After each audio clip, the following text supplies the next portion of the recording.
राजा George बहुत उदास थे, बहुत ज्यादा उदास। उनकी आंखों में एक गहरी चिंता थी जो उनके दिल के बोझ को दर्शाती थी। उनकी 12 बेटियां एक रहस्य थीं।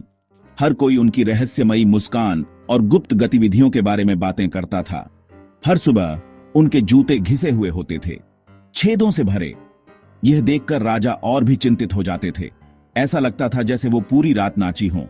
लेकिन कहां और क्यों? यह सवाल राजा को सोने नहीं देता था। लेकिन कैसे? राजा परेशान थे। उन्होंने कई बार सोचा, लेकिन कोई समाधान नहीं मिला। उनकी रानी का देहांत हो चुका था। वह अपनी प्यारी पत्नी को बहुत याद करते थे और अब यह नया रहस्य उनके दुहक को और बढ़ा रहा था।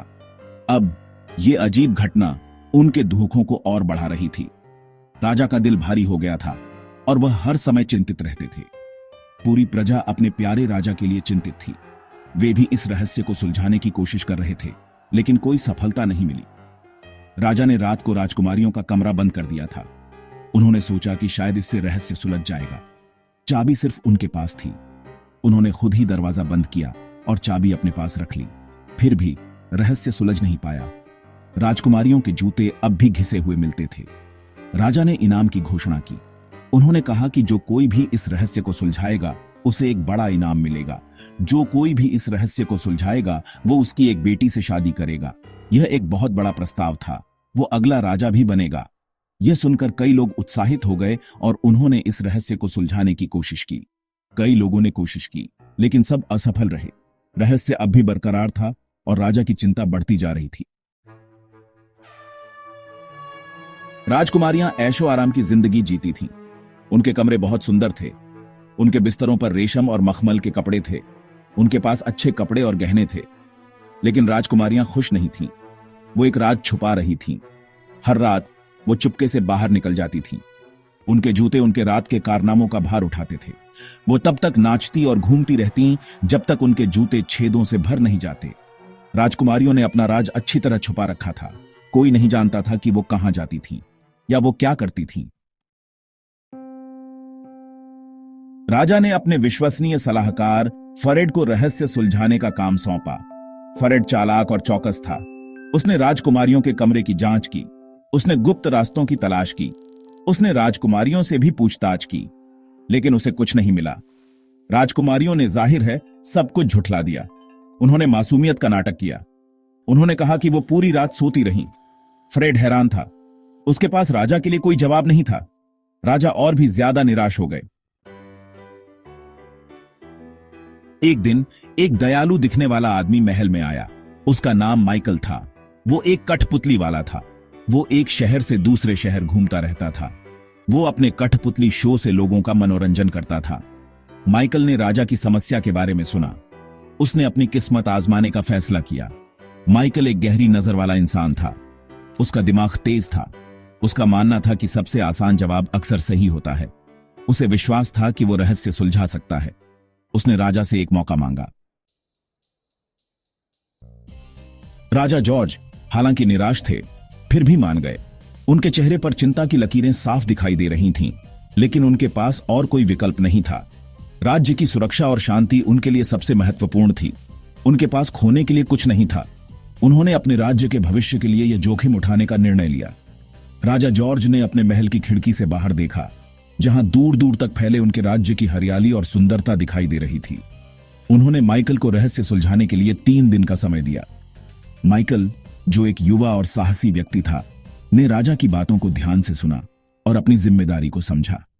माइकल ने अपनी जांच शुरू करने से पहले मदद लेने का फैसला किया। वो शहर में गया। शहर की गलियों में चलते हुए उसने कई लोगों से बात की और उनकी राय जानी। उसने एक बुद्धिमान बूढ़ी औरत के किस्से सुने थे। लोग कहते थे कि वह औरत बहुत ज्ञानी है और उसके पास हर समस्या का समाधान है। वो जंगल के किनारे एक छोटी सी झोपड़ी में रहती थी। झोपड़ी बहुत ही साधारण थी, लेकिन उसके चारों ओर एक रहस्यमय आभा थी। कहा जाता था कि बूढ़ी औरत के पास जादुई शक्तियां हैं। लोग उसकी शक्तियों के बारे में तरह तरह की कहानियां सुनाते थे। माइकल को उसकी झोपड़ी मिल गई। उसने धीरे धीरे दरवाजा खटखटाया और अंदर जाने की अनुमति मांगी। उसने उसे राजकुमारियों और जूतों के बारे में बताया। माइकल ने अपनी समस्या को विस्तार से समझाया और बूढ़ी औरत से मदद की गुहार लगाई। बूढ़ी औरत ने धैर्य से सुना। उसकी आंखों में एक चमक थी, जैसे कि वह पहले से ही सब कुछ जानती हो। उसने माइकल को एक लबादा दिया। लबादा बहुत ही साधारण दिखता था, लेकिन उसमें एक अद्भुत शक्ति छिपी हुई थी। यह तुम्हें अदृश्य कर देगा, उसने कहा। बूढ़ी औरत ने माइकल को लबादे का सही उपयोग करने की सलाह दी और उसे चेतावनी दी कि इसका दुरुपयोग न करे, इसे समझदारी से इस्तेमाल करना। माइकल ने लबादे को ध्यान से देखा और बूढ़ी औरत का धन्यवाद किया। अब उसके पास रहस्य सुलझाने का एक महत्वपूर्ण साधन था। माइकल ने महिला का धन्यवाद किया। वह महल लौट आया। रात हो गई। राजकुमारियां अपने कमरे में चली गईं। माइकल अपनी अदृश्यता के लबादे का उपयोग करते हुए उनके पीछे चला गया। उसने देखा कि राजकुमारियों ने अपने कमरे के बीच में एक गलीचा उठाया। उन्होंने एक छिपा हुआ तहखाना दिखाया। एक एक करके वे नीचे उतर गईं। माइकल अभी भी अदृश्य उनके पीछे पीछे चला गया। तहखाने से एक लंबी घुमावदार सीढ़ी तक ले जाया गया। सीढ़ियां चमकते पत्थरों से जगमगा रही थीं। माइकल हैरान था। सीढ़ियां एक जादुई दुनिया में खुलती थीं। पेड़ जगमगा रहे थे, फूल गा रहे थे, और वहां इन सब के बीच में एक भव्य बॉलरूम था। राजकुमारियां सुंदर राजकुमारों के साथ नाच रही थीं। वे मंत्रमुग्ध कर देने वाले संगीत पर नाचते और घूमते रहे। माइकल अब समझ गया था। उसने पूरी रात देखा। जैसे ही सुबह हुई, राजकुमारियां लौट आईं। वे थक चुकी थीं। उनके जूते घिस गए थे। माइकल जल्दी से अपने कमरे में लौट आया।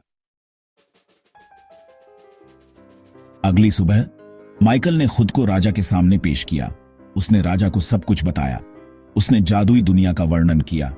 उसने उसे नृत्य और राजकुमारों के बारे में बताया। राजा चकित था। वह तुरंत माइकल के साथ राजकुमारियों के कमरे में गया। उसने गलीचा उठाया और तहखाना देखा। राजा बहुत खुश हुआ। उसने आखिरकार रहस्य सुलझा लिया था। उसने अपनी बात रखी। उसने माइकल को अपना उत्तराधिकारी घोषित किया। इसके बाद एक भव्य उत्सव हुआ।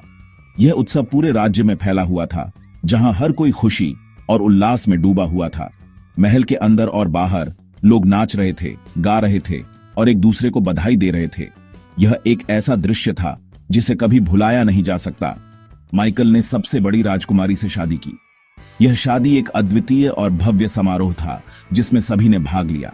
राजकुमारी की सुंदरता और माइकल की वीरता की चर्चा हर जगह हो रही थी। यह एक ऐसा मिलन था जिसे सभी ने सराहा। अन्य राजकुमारियों का विवाह जल्द ही जादुई दुनिया के राजकुमारों से हो गया। हर शादी एक अलग कहानी कहती थी और हर कहानी में जादू और रोमांच का मिश्रण था।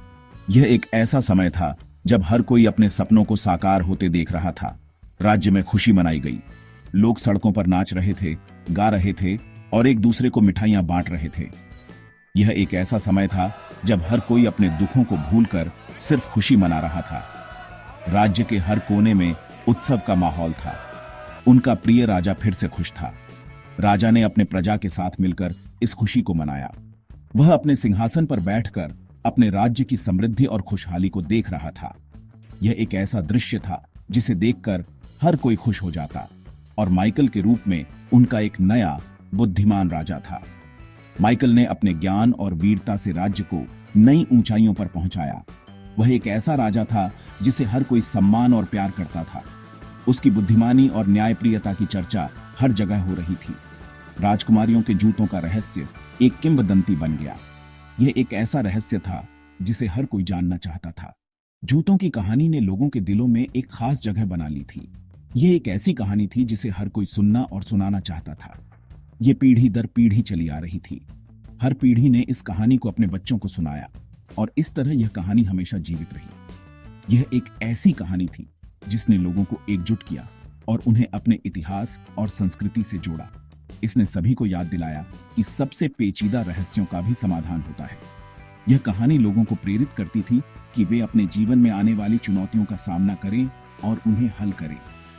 यह एक ऐसी कहानी थी जिसने लोगों को उम्मीद और साहस दिया, और कभी-कभी सबसे सामान्य लोग असाधारण चीजें हासिल कर सकते हैं। यह कहानी हमें यह सिखाती है कि हमारे अंदर भी महानता छिपी होती है, बस हमें उसे पहचानने और उसे बाहर लाने की जरूरत होती है। यह एक ऐसी कहानी है जो हमें हमेशा प्रेरित करती रहेगी।